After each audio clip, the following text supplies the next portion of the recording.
સત્તામાં બેઠેલા લોકોથી આજ સંવિધાન ખુદ ખતરામાં છે, બંધારણીય અધિકારો અહંકારની એડીએ કચડાઈ રહ્યા છે, ત્યારે મારો મત એ મંદી, મોંઘવારી અને બેરોજગારીને હરાવવા માટેનો મત છે. મારો મત એ કર્મચારીઓના શોષણમાંથી મુક્તિ માટેનો મત છે. મારો મત એ ખાખી વર્દીના ત્રાસમાંથી મુક્તિ માટેનો મત છે. મારો મત એ જનજનના સ્વાભિમાનનું રક્ષણ કરવા માટેનો મત છે. મારો મત એ લોકશાહીને બચાવવાનો મત છે. મારો મત એ સંવિધાનની સુરક્ષા માટેનો મત છે. મારો મત એ જનજનના સ્વાભિમાન માટેનો મત છે.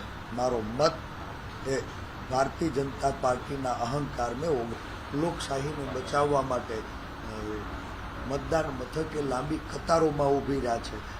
લોકશાહીને લૂણો લગાડનારી આ ભારતીય જનતા પાર્ટીના અહંકારને ઓગાળવા માટે લોકો થનગની રહ્યા છે.